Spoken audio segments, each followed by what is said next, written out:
Olá, queridos amigos. Nossa programação esta semana é voltada especialmente ao homem.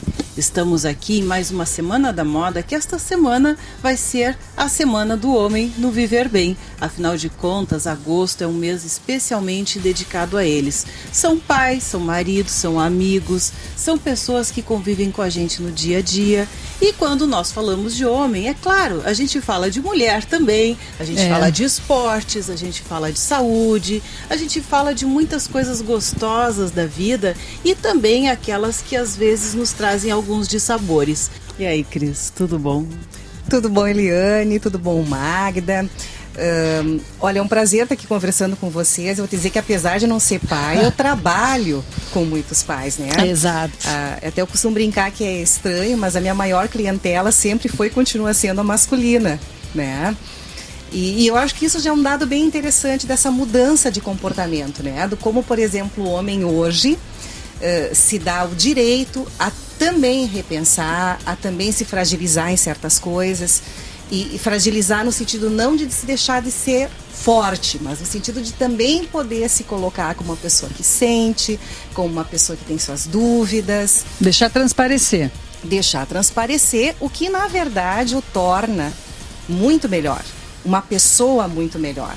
Né? Eu tenho um tremendo orgulho, principalmente quando o assunto é paternidade, de ver como os homens aprenderam também a conquistar o seu espaço, porque a gente sempre fala em mulher conquistando espaço, mas o homem também, coitado, teve que conquistar espaço. Não perdeu o que tinha. Principalmente na paternidade.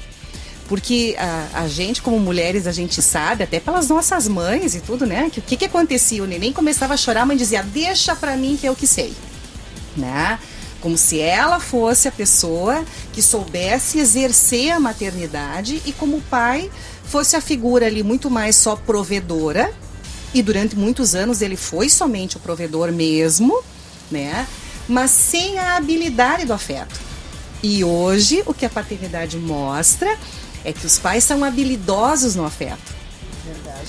Cris, e eu estava aqui também pensando, nem todos os homens são pais, mas todos os homens são filhos.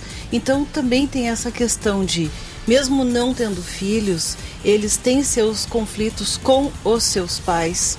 E aí também é aquele círculo que, se não é para um lado, é para o outro. E é uma eterna convivência que nós não sabemos muitas vezes como administrar, e que a mulher se deu sempre muito mais o direito de expor, de se fragilizar, como tu disseste. E hoje eu acho que, tendo este tipo de comportamento, ganham todos. Ganham pais, ganham os filhos, ganham os homens, ganham as mulheres, ganhamos todos nós enquanto famílias, enquanto casais, enquanto pais e filhos, não é?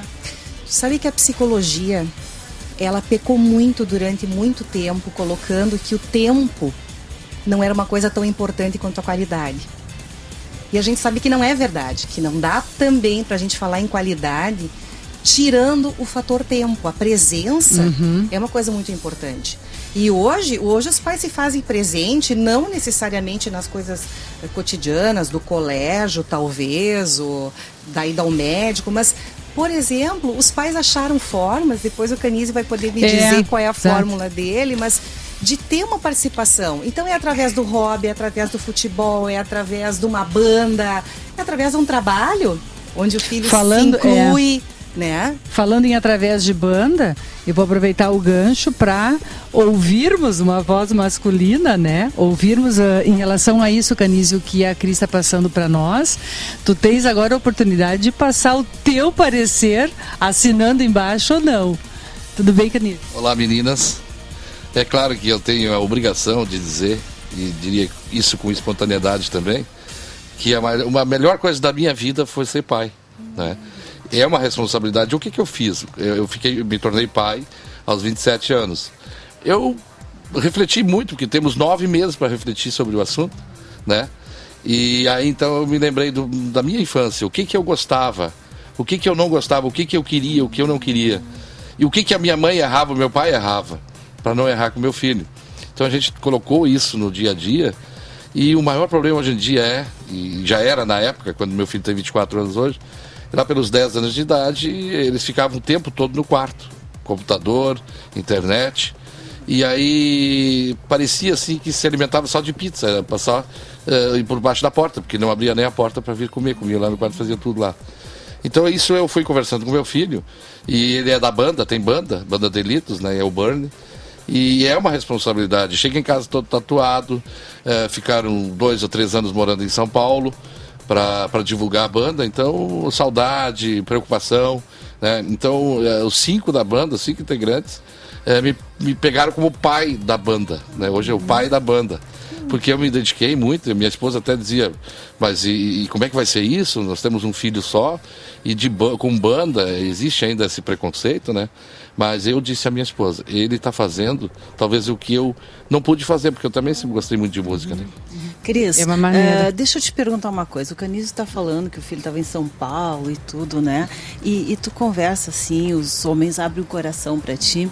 Eu quero saber se eles também sentem essa aflição que nós, mulheres, mães, sentimos quando um filho vai para longe. Ou se eles querem também ser ainda mais durões, como antigamente, e dizer, não, filho tem que ir para o mundo para aprender. Dói lá no fundo, dói muito, dói pouco, dói menos que para a mulher. Como é que é isso aí? Conta para nós. Não, a diferença, e aí é que as pessoas confundem às vezes sensibilidade, digamos assim, a praticidade com dureza. Então dá a impressão de que, nossa, como ele é duro, ele não é tão sensível quanto eu. Não, em se tratando de sofrimento, o sofrimento às vezes é tanto quanto, se não maior ainda, porque o homem carrega aquela coisa de ser provedor. Então como é que o meu filho vai ser provedor se arriscando em praias diferentes, em coisas diferentes? Mas talvez ainda nos falte uma coisa que também está mudando, que é a praticidade. Por exemplo, nós temos um problema aqui, manda trazer a cortina, como nos bastidores nós estávamos conversando antes, essa praticidade a gente está começando a ter. E o homem tem. Então, às vezes, dá a impressão, nossa, mas como é que ele pensou em tudo isso? Como é que ele fez tudo isso? Ele não está sentindo? Mas é óbvio que está sentindo. E isso aparece, às vezes, depois em problema estomacal, com enxaqueca, com sei lá eu, que é outra maneira de manifestar que não aquela mais espontânea que a gente tem. Às vezes infartam mais cedo. E, às vezes infartam mais Cris, cedo, uma dúvida claro. que eu tenho, por exemplo, em relação a isso que a Eliane comentou. Ele não explicita essa ansiedade, essa tensão, muitas vezes, para a companheira, e explicita isso de uma outra forma, por exemplo, entre os amigos, ou nos hobbies, ou em alguma coisa assim. Canizio, quando teu filho, por exemplo, quando o Bernie foi a São Paulo, né? Então, a aflição era muito grande, ou tu via com uma maneira mais prática, mais objetiva? Não, ele vai estar lá, vai voltar, enfim. É interessante dizer que a gente tem que dar essa oportunidade para os filhos da gente. E procuraram essa forma de viver, e ele procurou essa forma de viver, e nada mais, nada menos do que a gente tem que apoiar isso, né? A minha esposa chorava dia e noite, e a gente tem que, além de se preocupar com o filho lá, acalmar a esposa, né? Isso. Então, aí ligava, assim, pai, eu preciso um pouco de grana, daí eu já mandava mais, aí minha esposa dizia, não manda muito, que de repente gasta em coisas que não precisa, né? Manda menos que ele volta mais rápido. Exatamente. Então, eu me lembro assim que quando eu ligava de lá de São Paulo, eu já ficava preocupado. Algum problema Não, eu ligava com saudade. Essa mania que a gente tem, né? De sempre achar que é algum problema, né? E aí hoje com a internet a gente se comunicava a todo instante, né? Mas eu me lembro também que a minha mãe teve 7 filhos, né? O único vivo sou eu. Os outros trabalham. Isso é uma piadinha só. Isso é outra veia do Canizio que os nossos telespectadores já conhecem. Então, ela criou assim de uma forma... Eu não consigo imaginar criar 7 filhos, porque eu tive assim aquele controle de natalidade, né, comigo mesmo. Eu pensei, vou ter um filho, vou dar tudo que eu posso para ele. Comprar 5 tênis, 6 computadores. Isso na época não existia, mas alguma coisa esses 7 filhos queriam, né? Então, eu sei que foi muito sofrido. Então, pensei, eu acho que o meu filho não vai passar o que eu passei. Então hoje eu estou dando a oportunidade para ele realmente, para ele ser feliz e ir em busca daquele que ele quer. Bom, certamente. Gente, mas isso nós queremos continuar falando com vocês daqui a pouquinho, porque dá muito pano para manga, né, Cris?